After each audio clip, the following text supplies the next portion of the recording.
Welcome to the From Lab to Patient, Garage to Market podcast with your host, Phil Crowley. In each episode, we will discuss professionals serving the tech startup market and the various issues of importance to those companies. You can find this show on all the major platforms, including YouTube, LinkedIn, Facebook, Apple Podcasts, Spotify, and on our website, CrowleyLawLLC.com. Now here's the host of From Lab to Patient, Garage to Market, Phil Crowley. Welcome, and thanks for tuning into our podcast.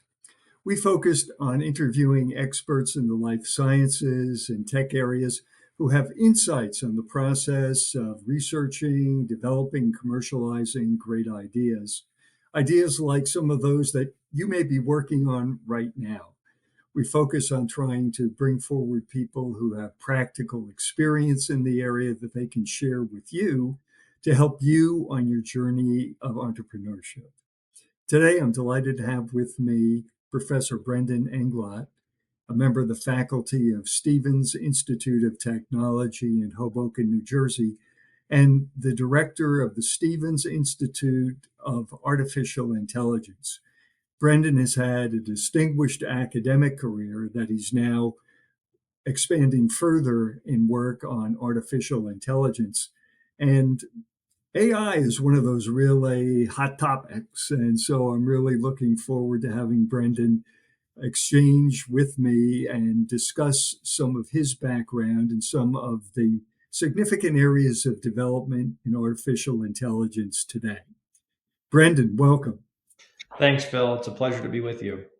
Well, Brendan, could you give us a little bit about your background? How did you get involved in artificial intelligence? And particularly for our listeners and viewers who may be in academia, how did you choose academia instead of going into business or industry? Yeah, those are great questions. So I definitely did not end up in AI from a conventional path, although I think that's increasingly becoming the case for many people working with AI these days. But really, my point of entry was from a mechanical engineering background and interest in robotics. That was something I was excited about ever since I was a kid. I really wanted to get involved in robotics and understand also autonomy, how robots can understand the world and make decisions and take actions and do things that might increase our safety, do kind of the tough and dangerous jobs out there that people are often tasked with, and explore push the boundaries of the frontiers of where we can go in the world today and beyond.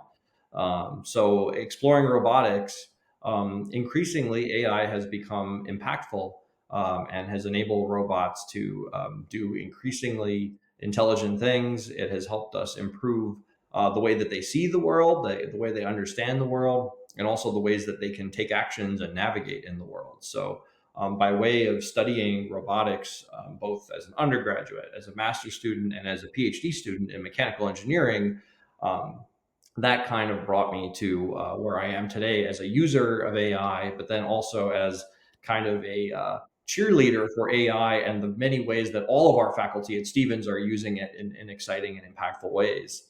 You raise a good point, Brendan, in that artificial intelligence is so impactful that it kind of goes across the spectrum of academic disciplines. Can you tell me how you put together the Stevens Institute for Artificial Intelligence? How did all that come together, and why is that an important part of what Stevens does? Yeah, absolutely. I'd be happy to talk about that.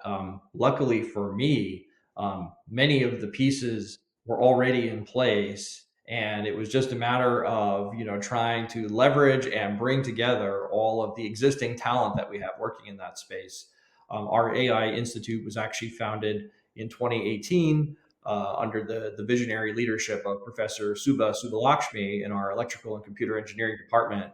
I was lucky enough to be part of the brainstorming exercises behind its founding, and it was in 2023 that I stepped into the role of director. Around that time, our AI Institute had about 50 faculty members, and from that point, trying to grow it, expand it, and relaunch it was really just a matter of getting the word out to all of our faculty in disciplines you would not typically connect with AI that are increasingly becoming users of it and incorporating it into their research. So it was really just a matter of, dropping a line to the faculty in our business school, in Right. systems and enterprises, in our School of Humanities, Arts, and Social Sciences, and making sure everyone knew about what we're doing and inviting them to come on board. And just by virtue of doing that, we doubled our membership over the course of about a year, and now we have more than 100 faculty at Stevens that are part of our institute. And really, that represents actually almost about 1/3 of the whole body of faculty at our university. So that's really a testament to how many researchers across disciplines are using AI these days. Well, that's another testament to the fact of the broad use of artificial intelligence in many, many areas. We've heard a lot, particularly in the popular press, about the potential dangers of artificial intelligence. What areas are you researching that focus on those dangers, and what do you see as the primary dangers of simply using AI with not understanding it? Yeah, I would love to talk about that. As a robotics researcher in particular, I think a lot about how robots can use AI to take helpful actions in the physical world. But that also kind of represents the boundary at which maybe they present the most danger is when they begin acting in the physical world. We want to make sure they're acting in ways that are safe and responsible and also as intended. And so the large models that are being used in AI today to do such exciting things, generating text, generating vision, Mhm. increasingly these are multimodal models, and we're calling them vision language models. And I think where we're heading next is really vision, language, action models, bringing all of those together and incorporating vision, text, speech, and physical action. And so the question is, if you have a system that can literally, make decisions, take what it sees, take what it hears, and actually drive somewhere, or flies somewhere, or walks somewhere, or is carrying something from one place to another, how do we make sure it does so safely? So that's both one of my biggest concerns and also one of my biggest interests is trying to understand how we can do that safely. Well, it sounds though that with all that integration of action, almost thinking, vision, interacting with the physical world, it sounds like AI is going to replace all our jobs. Yeah, I mean, it's becoming increasingly capable, but the one limitation really is that what it cannot do is it cannot generate new knowledge. That is something we, the human experts, do, right? That's something we're uniquely capable of doing, at least at the moment, is pushing the frontiers of human knowledge. So I don't think there's an AI yet that knows how to advance the frontier of knowledge. It's kind of like they're working with the existing base of human knowledge as documented by all of the imagery, video, text, the whole corpus of written work that's captured on the World Wide Web. They can work within those boundaries, but we still need human expertise to advance those boundaries. Interesting. What other benefits do you see from the use or potential use of artificial intelligence? And particularly, which ones do you think, from your perspective, are most likely to result in commercial enterprises? Ideas that people can actually take to the marketplace and market and so on.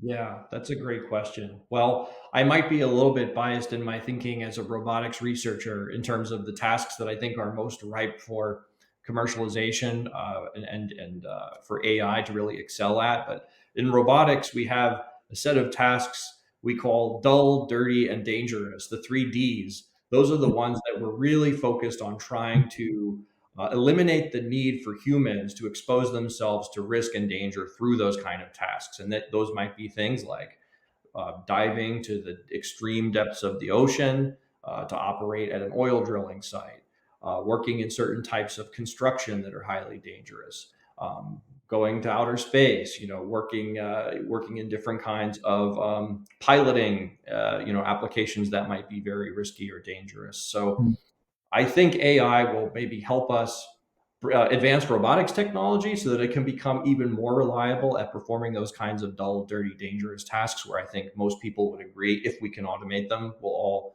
be better off for it. Things will be increasingly safe. But then, of course, also I think robotics is really helpful not only just to make its own decisions and AI to make its own decisions, but to serve as a tool for decision support. To serve as a guide for an expert to help that expert basically reduce the rate of human error. I think humans are going to be key decision makers in many, many contexts for a long time, but we make errors all the time. Even the most highly trained and advanced experts make errors. And so that also, I think all the different ways that AI can help us in decision support, helping us make better decisions every day with lower rates of error, huge opportunities for commercialization there across so many different sectors of the economy. Well, we've heard about the problem of hallucinations in artificial intelligence systems and the problems that occur when a system like ChatGPT goes out to the internet to use all sorts of information, correct information, incorrect information, irrelevant information, to come up with answers to questions that have been posed to it. And we know that there are some commercial systems that tout the fact that they have a curated set of data on which to operate. Can you help people understand a little bit about the difference between an engine like ChatGPT and something that uses a curated, tested set of data that's already been verified in some way? Yeah, absolutely. Mm. So, hallucination kind of results from the fact that many AI systems are trained on very large sets of data that contain erroneous information, or information on varied topics beyond the one you might care about and having a question answered on. And AI is trying to kind of bridge the gap. It's trying to provide the best prediction it can that kind of interpolates among all the data that it's been trained on. So there aren't really any walls that impose rules on those predictions. Those predictions are just making estimates, based on the data, trying to predict the next word in the sentence based on all the previous sentences it's been exposed to. So with that, there can be very simple arenas that are governed by rules that are not hard coded in AI systems. Because we want AI to give us such wide ranging answers on so many different topics, it's hard to hard code all the rules of mathematics and physics and all the different sectors of our economy that are governed by rules and regulations that are not hard coded into AI. So I think we're seeing the emergence of curated systems now that have that expertise kind of imposed strictly on the answers AI can give us in certain domains to make sure that those rules and boundaries can't be violated. That's one of the biggest challenges with what people are calling generalized artificial intelligence, is if you want something that can answer a question about any subject, it will be subject to some hallucination, because many of those rules and many of those boundaries really have to be imposed to make sure that we get correct answers about certain domains. And another way possibly to do that is the AI of the future might need to have a few steps where it has a conversation with a rule-based system. We have optimization engines and physics engines that understand those rules in some domains. And so maybe AI will need to have conversations with an optimization engine to make sure that it doesn't violate any of the rules of mathematics or the rules of physics in that domain, to be free of hallucination.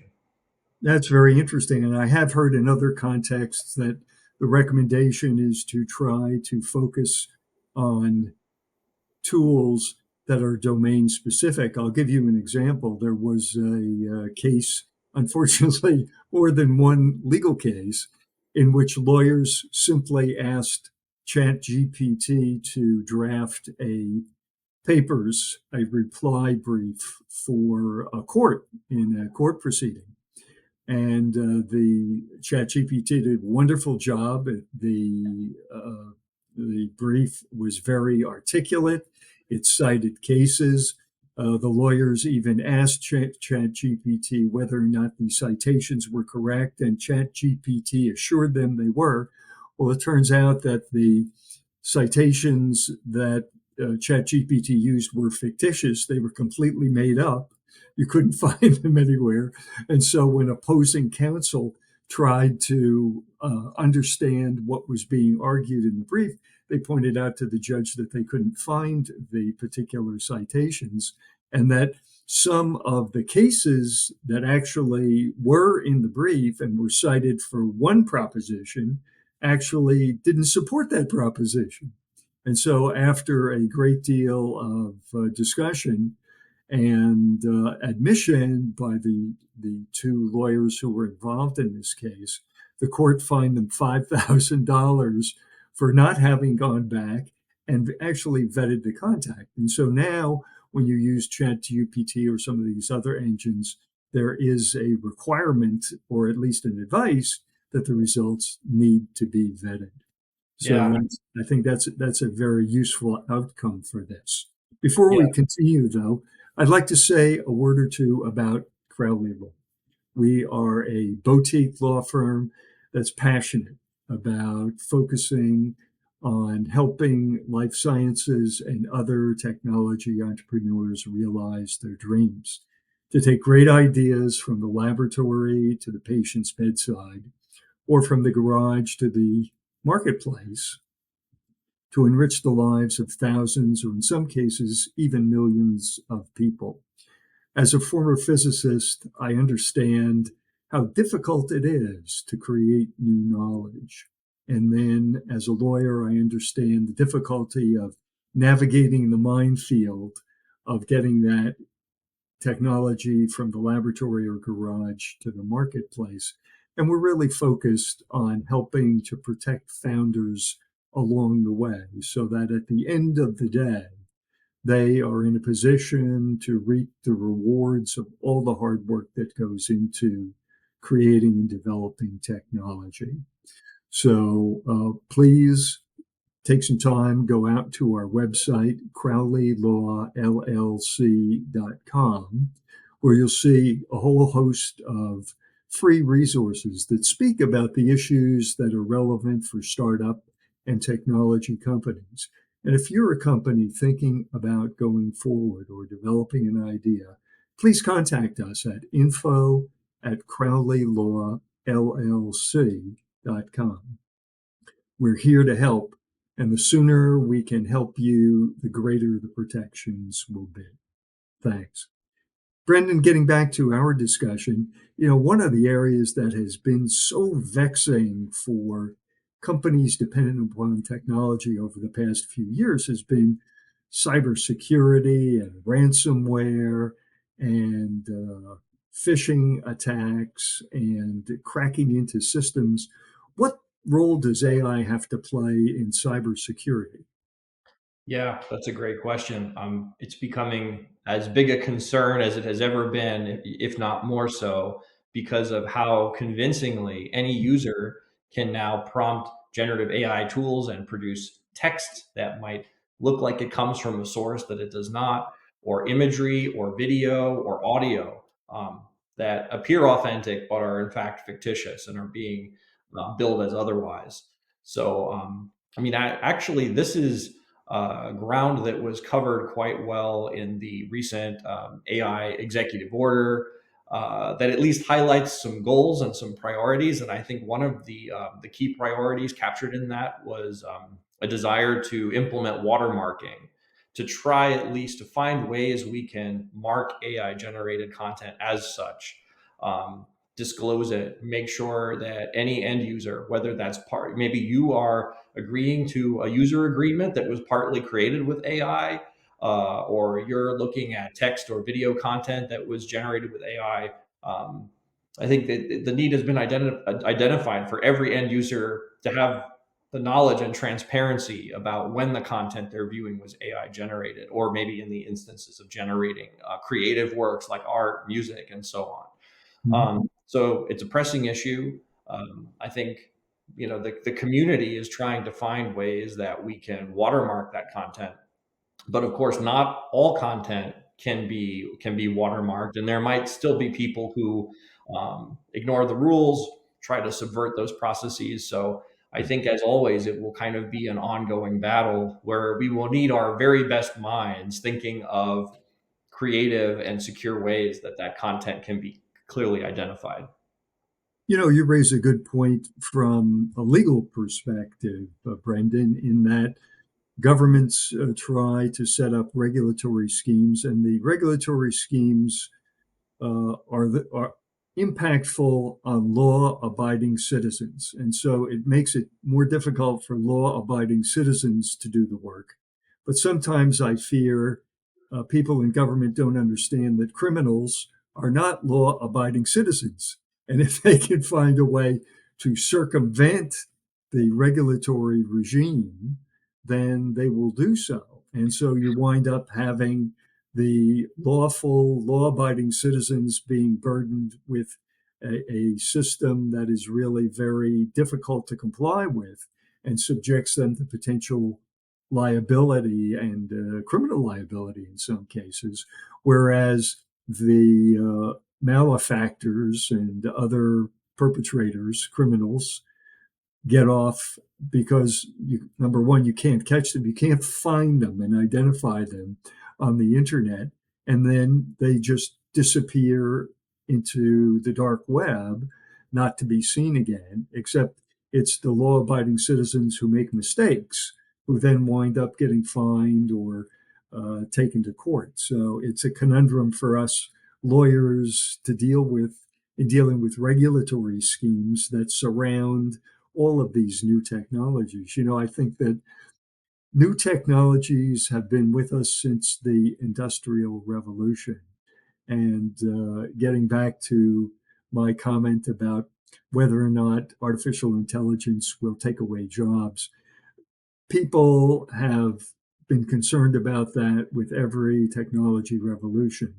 But what we've seen in the past is that new technologies take away some jobs. So for instance, the development of the automobile took away much of the buggy whip manufacturers' business, but it created jobs in the factories creating cars. And so my sense is that while artificial intelligence will have an impact, properly used, it can be used to increase dramatically the efficiency of office workers, increase, as you were saying, the safety of workers who are working in the physical world, and change the nature of the jobs that we have and require people perhaps to be what people now in the STEM area, science, technology, engineering, and mathematics, are kind of lifelong learners, and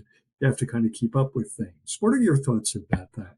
Yeah, I mean, I'm largely in agreement with you on that. That this is yet another wave of technological innovation that has put new tools in our hands, and it is proving to be disruptive. But I think it is analogous to many of those past waves of new technology, where yes, some jobs are displaced. Um, on a micro level, it can be challenging for the individuals in those jobs. And kind of at a macro level, at the same time, it's creating so many new opportunities as well. And just new areas where people who are pursuing education and training can have opportunities to have a tremendous impact. So I'm optimistic. I think it does, it brings with it the risks of many past waves of technology where Mhm. inevitably some regulation is necessary. Some accidents need to happen in order for those regulations to be properly formulated. As someone who thinks about autonomous vehicles, I take that especially seriously, thinking about AI being in the driver's seat of a vehicle. I think there is and there should be a societal expectation that the tolerance for error is low, if not zero. But at the same time, I also think about we need to also quantify all the positives, the way that AI can reduce human error, reduce waste due to human error, fatality due to human error. I think there's many, many ways AI can make our quality of life measurably better. But we will have to develop appropriate regulations that go along with that. Right. And it sounds like it's not artificial intelligence that we need for the regulations, but a studied effort to reach out to people to understand the parameters of various applications of artificial intelligence and to have the regulatory burden kind of be consistent with the risk that's involved in a particular activity. And one could argue a low level of regulation for items or activities that don't have a high level of risk and a much higher level. For instance, in your example of someone autonomous driving, where the level of tolerance of risk would be very low. Now, you've had an interesting pathway to get to artificial intelligence, and it seems to cover so many areas of technology management. What advice would you give to someone who's out there who may be considering trying to focus on artificial intelligence as an academic discipline or perhaps getting involved in artificial intelligence on the business side? What sorts of training and experience do you think would be helpful? Yeah, I would say I would encourage anyone interested in getting involved in it not to be intimidated because I would say probably most people using AI today are relative newcomers to AI, and we're just beginning to see certain discipline specific degree programs offered where maybe that can be part of even your undergraduate major. But the vast majority of us are newcomers to AI and came to it from different backgrounds, but kind of at the core is mathematics, statistics, and then anyone from any STEM discipline has the opportunity to understand and use and innovate in AI. So I would say there's not necessarily any wrong background to get started from, especially if it's any of the STEM disciplines that you find interesting and exciting. But even if you're not coming from STEM, if you're coming from other domains like from business, um, there are a lot of exciting ways to get involved, especially as a user of AI. Anyone these days can use AI and put their hands on it today and use so many of the tools that are freely and publicly available. And anyone who wants to be an innovator in AI, um, with a little bit of training, there are even individual online courses that you can take today to kind of get a head start. And I've seen many people kind of um, re-aiming their careers, having starting out from a different background and taking a completely new trajectory just based on taking one or two online courses and getting some hands-on exposure to AI. So I would encourage anyone interested. It's certainly not too late to get involved, and we're all relative newcomers to it. Well, it's interesting because there's so much material available on the internet, free courses for cost courses that people can take. But I guess it comes back again to our focus on being a lifelong learner and being willing to learn new skills as your career develops. But you have such an interesting job. What about here? This may be a bit of a curveball, Brendan, but what about quantum computing? What do you think quantum computing could do to artificial intelligence? Yeah, that's a good question. I mean, I think if you put the two together, you can certainly achieve things that are even more impactful.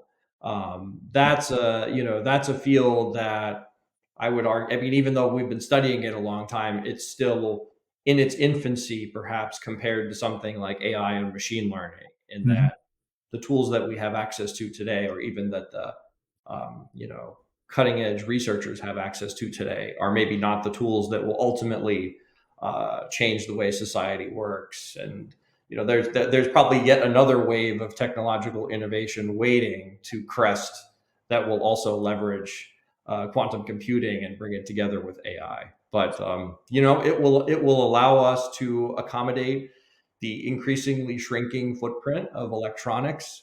Uh, Mhm. as things shrink down to a scale that can leverage different principles of physics, we'll be able to be responsive to that and have AI kind of fused into how it works. And I think one thing that's a very exciting prospect there is distributing computing across all the different circuits and hardware that we all have available in kind of a democratized way where everyone can contribute to it and benefit from it. And we don't have maybe just a few siloed off, closed source AI companies that kind of Mhm. own all the innovation. So I think there's a lot of exciting future opportunities there for everyone to have a stake in it, for things to really be widely distributed, for computing to work in very unconventional ways where it can be present and woven into the fabric of everything we do and all the devices that we work with. So there's an exciting future there, but I still think it's a few years off before we see that having the impact that AI is having right now. Brendan, for those who may not be familiar with it, could you give kind of a thumbnail definition of what quantum computing is? Yeah, sure. This goes a little bit outside my own area of expertise, um, but I mean, I guess there's a few ways to look at it.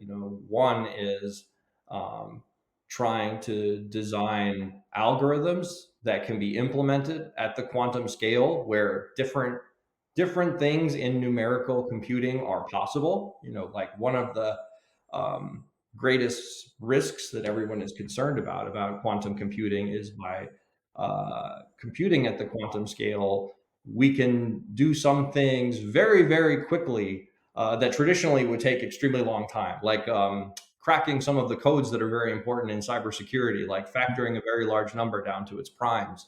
If Right. someone had a quantum computer, you could crack a lot of the encryption codes that currently keep so much of our information secure. Mhm. So different types of numerical computing become possible at the quantum scale, but then also it is a consideration of how we can kind of shrink our computing down beyond the traditional circuits that that are embedded in all of our electronics today, and really thinking about how computing might work at the molecular scale. So um, it's a very exciting interdisciplinary field I'm continuing to learn more about, but alongside it, people are also thinking about how AI can be implemented at that scale, take advantage of that body of mathematics, and be deployed on quantum computers. That is fascinating. Well, the time has really gone quickly. Brendan, if someone wanted to learn more about the Stevens Institute of Artificial Intelligence, how could they get in touch with you?